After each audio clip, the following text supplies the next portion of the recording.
Oke, Bismillahirrahmanirrahim. Assalamualaikum warahmatullahi wabarakatuh. Eh, Kelas kuliah kalkulus integral, gimana kabarnya kawan-kawan? Semoga sehat walafiat ya. Amin ya rabbal alamin. Tetap semangat, bahagia ya, senyum bahagia itu kuncinya. Balik lagi di kuliah kalkulus integral, seperti apa namanya? Seperti biasanya Dor gitu ya. Karena kemarin kalian di semester 1 ya, kalau tidak salah itu sudah belajar tentang kalkulus diferensial, maka selanjutnya di kalkulus 2 kalian akan belajar tentang kalkulus integral. Intinya sebenarnya langsung aja ini integral. Kalau diferensial kemarin itu adalah turunan ya, maka kalkulus integral itu adalah anti turunan. Yang pertama kita akan bahas tentang integral tak tentu ya kawan-kawan. Intinya segala sesuatu yang ada di dunia ini selalu punya lawan ya. Jadi operasi cowok berarti lawannya cewek. Kalau di matematika dua operasi yang ibaratnya nih mengembalikan status, bukan lantas cowok menghapuskan cewek, bukan ya. Mengembalikan sepatu, misalnya kan sepatu itu ada kanan kiri ya. Maka itu bisa dibalikkan ke posisi awal biar kita tidak terjatuh, maka itu disebut operasi balikan atau inverse. Nah, termasuk di sini contohnya adalah ada penambahan, maka ada pengurangan begitu ya. Ada perkalian, ada pembagian, ada pemangkatan, ada penarikan akar. Sampai nanti kita ada kemarin istilah pendiferensialan atau penurunan ya, maka ada balikannya yang disebut dengan anti pendiferensialan atau anti penurunan. Jadi pintar itu lawannya sebenarnya bukan kurang pintar, bukan kurang pintar atau cukup pintar, tetapi pintar itu lawannya adalah pintar ya, pintar ya itu lawannya adalah tidak, ini lingkaran tidak pintar ya, tidak pintar. Di matematika kayak gitu ya. Jadi itu ya, maka kita akan bahas sekarang itu tentang anti pendiferensialan atau anti penurunan. Definisinya adalah misalnya kita punya F besar itu adalah suatu anti turunan dari F kecil ya pada selang atau interval I jika df atau domain fungsinya itu sama dengan F itu pada I, yakni jika F aksen atau ingat ini apa nih kalau satu petik di atas ini artinya turunan pertama ya. Turunan pertama fungsi F besar itu dituliskan dengan F kecil X untuk semua X dalam I interval tadi, maka di situ X itu suatu titik ujung dari I dan F aksen X itu hanya perlu berupa turunan satu sisi. Intinya adalah ketika ada F besar fungsi ya, maka F kecil itu kita anggap sebagai turunan pertama begitu ya. Berarti kalau mau dicari apa namanya asalnya, fungsi asalnya, maka kita bisa tuliskan F besarnya nanti gitu ya. Nah, intinya kawan-kawan ini ada kata di sini adalah suatu anti turunan ya kawan-kawan ya, suatu anti turunan. Tidak hanya anti turunan saja, tetapi suatu anti turunan. Jadi F itu suatu anti turunan dari F kecil. Jadi ibaratnya ini tadi hasil dari turunan pertama, kemudian F itu adalah fungsi aslinya sebelum diturunkan, begitu ya. Itu kita sebut sebagai suatu anti turunan, bukan anti turunan. Mengapa kita gunakan suatu anti turunan, bukan anti turunan? Sebenarnya sama aja. Kita cek mengapa kita harus pakai kata sesuatu, ya kan nggak usah tegang-tegang lah. Yang ada di hatimu, nah, itu lagunya siapa itu? Semoga kita bisa ketemu ya, jadi enak menjelaskannya tuh, lebih plong kalau ketemu. Jadi contoh, carilah suatu anti turunan, sekali lagi, suatu anti turunan dari fungsi f(x) sama dengan 4x pangkat 3 untuk selang terbuka dari negatif tak hingga tak hingga. Oke, ya.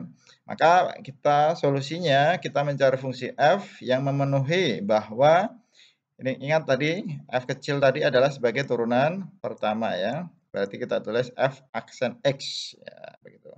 Maka kita dengan pendiferensialan kita eh, mengetahui bahwa fx-nya itu adalah x pangkat 4. Kenapa? Karena kalau diturunkan pertama f besar itu tadi adalah hasilnya 4x pangkat 3 begitu ya. Itu clear ya. Jadi kalau ini turunannya berarti nanti aslinya adalah ini sebelum diturunkan. Kan kalau hasilnya 4x pangkat 3 berarti asalnya adalah x pangkat 4 ya. Karena kalau x pangkat 4 diturunkan itu jadi 4x pangkat 3 begitu. Itu clear. Nah, itu enggak masalah, itu pengantarnya saja. Kemudian kita berpikir sejenak, sebenarnya berpikir panjang juga nggak apa-apa ya. Untuk menjawab solusi dari pertanyaan carilah suatu anti turunan dari itu, maka kita sebenarnya banyak banget ya, nggak cuma ini gitu. Misalnya kita juga punya fungsi, kita katakanlah coba-coba ya, kita punya fungsi, katakanlah itu fungsinya adalah terhadap X ya, ini konteksnya, X pangkat 4 ditambah 6. Kalau kita turunkan jadi apa guys? Ini, kalau kita turunkan juga jadi 4X pangkat 3 ya. Ya. Ini juga benar, ini clear ini, benar. Hasilnya ini begitu ya. Itu juga suatu anti turunan dari itu tadi gitu ya. Kita juga mau cari misalnya katakanlah fx-nya kita taruh fx-nya itu adalah kita taruh misalnya x pangkat 6 x pangkat 4 ditambah 2 ya, kayak gitu. Berarti turunan pertamanya berapa? Terhadap x ya. Turunan pertamanya adalah juga 4x pangkat 3. Pintar ya semua karena sudah lulus semua. Nah, ini clear juga. Ya, artinya banyak ya. Ternyata banyak ketika kita diminta untuk mencari suatu anti turunan dari itu tadi, maka banyak sekali kemungkinannya. Maka kita bisa tuliskan secara eh, deduktif atau secara umum itu dengan fx sama dengan x pangkat 4 ditambah C ya, dengan C itu konstanta sebarang adalah suatu anti turunan dari 4x pangkat 3 pada interval terbuka itu tadi. Jadi jawabannya adalah yang benar ketika ditanya suatu anti turunan, ya suatu itu kan nggak cuma sesuatu tadi, sesuatu itu kan banyak ya. Jadi jawabannya adalah X pangkat 4 ditambah C, begitu jawabannya ya. Nah, sekarang kita dihadapkan pada pertanyaan penting, ini yang penting sekali. Apakah setiap anti turunan dari fx yang soal tadi, 4x pangkat 3, itu berbentuk f besar x-nya atau fungsi awalnya itu adalah x pangkat 4 tambah c? Jawabannya adalah, halo, iya enggak? Iya, ini sudah ada juga. Jawabannya adalah iya, memang seperti itu. Karena kalau kita hubungkan dengan teorema turunan yang mengatakan bahwa dua fungsi dengan turunan yang sama itu hanya berbeda dalam konstanta ya. Dua fungsi dengan turunan yang sama loh ya. Tadi kan dua fungsi, ini misalnya ini dan juga yang tambah dua tadi ya. Itu kan turunannya sama x 4x pangkat 3 tetapi hanya berbeda dalam konstantanya saja. Yang satu positif 6, yang satu positif 2 dan seterusnya. Itu ya guys. Jadi kata yang kita gunakan di sini kita sepakati adalah suatu anti turunan, tidak hanya anti turunan. Kalau anti turunan semua bisa mengklaim bahwa jawabannya X pangkat 4 saja benar gitu ya. X pangkat 4 ditambah 6 benar, X pangkat 4 tambah 2 benar dan seterusnya. Nggak akan selesai ya, bisa ribut satu kampung. Oke, sampai sini ada pertanyaan? Nggak usah aja ya. Saya ini kadang belepotan ngomongnya kalau kayak gini nih. Oke guys, kita lanjut. Nah, oke, ini ada yang belum anu. Kesimpulannya adalah ini. Jika suatu fungsi f mempunyai suatu anti turunan, ia akan mempunyai keseluruhan famili keluarganya ya. Dari setiap anggota dari famili itu adalah oke, famili fungsi ini kita menamakan dengan anti turunan. Nah, jadi nanti famili itu kan banyak ya, ada x pangkat 4, x pangkat 4 tambah 6, x pangkat 4 tambah 2 itu famili. satu rumpun begitu ya, yang beda konstanta saja, maka itu disebut dengan anti turunan. Nah, boleh nanti itu sebagai pengantar bahwa untuk menegaskan saja kenapa kok tadi pakai kata frase suatu anti turunan, karena kan tidak hanya itu satu aja gitu ya. Tetapi ketika nanti kalian sudah mengkaitkan dengan X pangkat 4 ditambah C, famili besarnya begitu ya, famili umumnya misalnya suatu apa namanya, keluarga besar siapa misalnya Pak almarhum Soeharto itu ada ini, itu tuh misalnya keluarganya Asna itu ada ini neneknya gitu. Itu maka itu bisa disebut dengan anti turunan saja, yang lebih umum ya, yang lebih umum. Contoh 2, carilah anti turunan umum. Nah, kan kayak gitu tuh. Tadi suatu anti turunan, sekarang anti turunan umum. Ya, dari X Fx sama dengan X pangkat 2 pada interval itu tadi. Maka kita langsung bisa mengatakan misalnya fungsi f X untuk f besarnya itu X pangkat 3 itu tidak akan berhasil. Kenapa? Karena kalau kita mengatakan bahwa anti turunannya itu adalah X pangkat 3, maka kalau kita cross check lagi, kita cari turunan pertamanya adalah 3X pangkat 2. Apakah cocok dengan ini? Tidak ya. Nah, maka kita akan mengotak-atik lagi sehingga diperoleh bahwa Fx-nya atau anti turunan umumnya itu adalah 1/3 X pangkat 3 ya. Karena kalau ini kita turunkan menjadi sepertiga. Ya, ini ya, jadi sepertiga kali 3 X pangkat 2, berarti hasilnya adalah X pangkat 2. Maka kalau ditanyakan carilah anti turunan umum, maka mohon maaf, hasilnya adalah 1/3 X pangkat 3 ditambah C. Jangan lupa konstanta itu sebagai keluarga besarnya begitu ya. Sampai sini jelas ya kawan-kawan, apa bedanya dari suatu anti turunan kemudian menyebutnya langsung ke anti turunan umum begitu ya. Oke. Semoga nggak ada pertanyaan karena ini kelasnya jenis-jenis. Oke, lanjut. Amin. Penulisan anti turunan. Nah, ini ada yang menuliskan dengan A, kalau untuk X ya, terhadap X konteksnya ya guys. Maka AX misalnya turunan X pangkat 2 tadi berarti AX pangkat 2 ya. Intinya ini A itu anti turunan bisa ya. Anti turunan dari X pangkat 2 adalah ini gitu ya. Kemudian Leibniz ya, salah satu tokoh menyimbolkan dalam bentuk yang lebih simbol seperti ini atau lambang seperti ini. Ada integral kayak gitu, ini simbolnya ya, anti turunan tadi. Kalau X berarti dx begitu ya. Jadi kalau fungsinya X pangkat 2 tadi yang mau kita cari anti turunannya tinggal dituliskan integral X pangkat 2 dx atau hasilnya adalah tadi 1/3 X pangkat 3 ditambah C. Kita belum ngomong tentang nanti teoremanya. Ini baru proses saja awal ya. Oke, sampai sini. Oke, nggak masalah ya. Ini baru pengantar dulu kawan-kawan. Misalnya tadi soal yang tadi, yang pertama tadi kan 4X pangkat 3 berarti boleh ditulis anti turunan tadi, suatu anti turunannya adalah dengan simbol dari Leibniz seperti ini. Integral 4X pangkat 3 dx hasilnya adalah seperti ini ya. Intinya adalah Leibniz ini sebenarnya pengertian guys ya, biar kita nggak terlalu boros pulpen ya. Kalau nulisnya coba tadi ditengok mana tadi. Nah, ini kan panjang sekali ya. Ya sebenarnya sama aja sih. Ya, intinya untuk menyingkat saja ya. Ini jangan percaya saya nambah rukun iman nanti. Untuk menyingkat saja ya, S atau integral kayak gitu dx ya. Nanti nah ini seperti hanya dx menunjukkan turunan ya, karena d itu diferensial, maka dx untuk integral ini adalah ini, karena ini turunan ketemu integral kan habis ya, saling menghilangkan tadi, kan operasi balikan. Berarti hasilnya adalah fx begitu ya.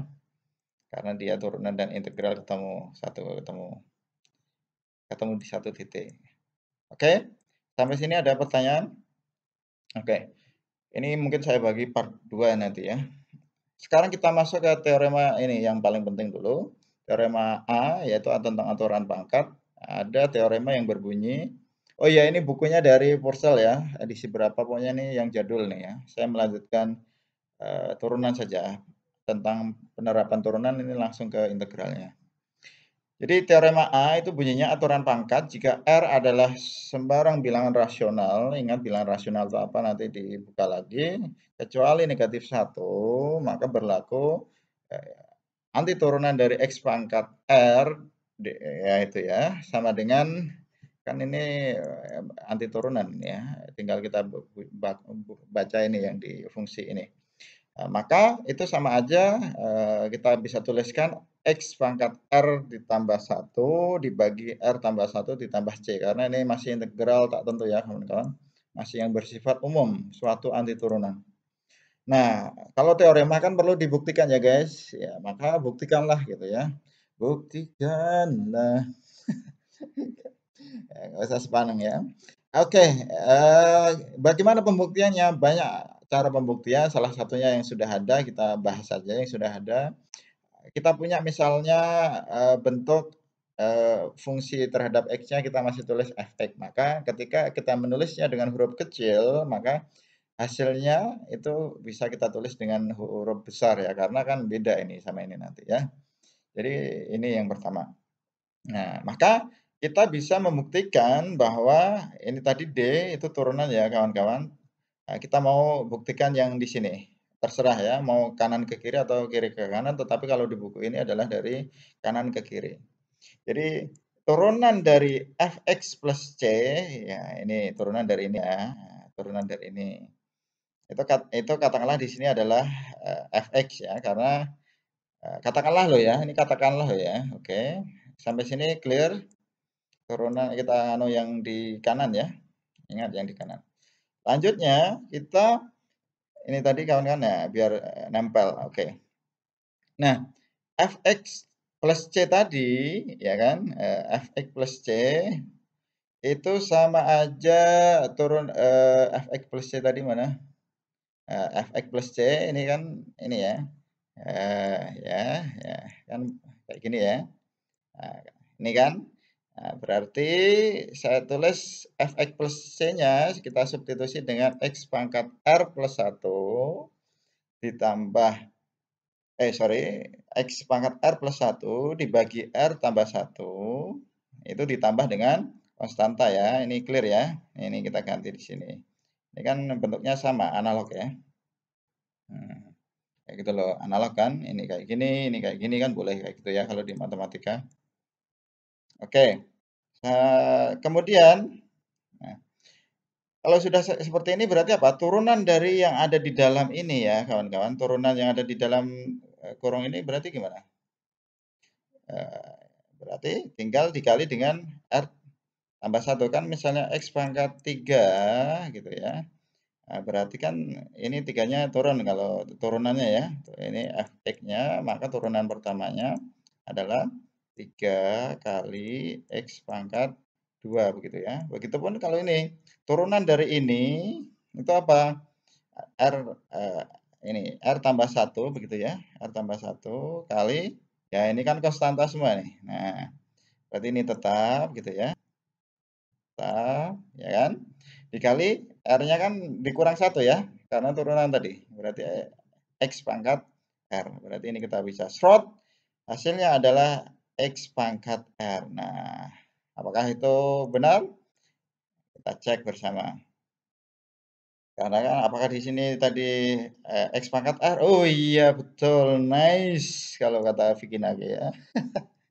X pangkat R gitu ya. Jadi terbukti bahwa teorema ini bisa digunakan nantinya ya dengan urutan-urutan kayak gitu. Tadi menguraikan yang kanan, kita diferensialkan kan kalau didiferensialkan jadi huruf kecil gitu ya dan seterusnya. Jadi X pangkat R begitu ya, sama. Untuk kasusnya untuk R pangkat 0 berarti kan ini satu per satu berarti dia satu semua ya kawan-kawan, berarti hasilnya adalah X plus 1. Nah, saya kira nggak masalah itu kalau nanti ada pertanyaan silahkan dilanjut di forum diskusi. Contoh 3, cari anti turunan yang umum dari fx seperti ini. Nah, kita karena sudah membuktikan teorema A, maka bisa dipakai teorema tadi. Berarti ini kan ini R ya. Berarti R berarti tadi gimana? X pangkat R ditambah 1 dibagi R ditambah 1 plus C ya tentunya. Berarti X-nya itu, R-nya itu berarti ini tahu ya kawan-kawan ya. 7/3 itu dari 1 ditambah 4/3 ya. Atau 4/3 tambah 1 sama aja gitu ya. Hasilnya adalah seperti ini. Jeng jreng seperti ini. Oke?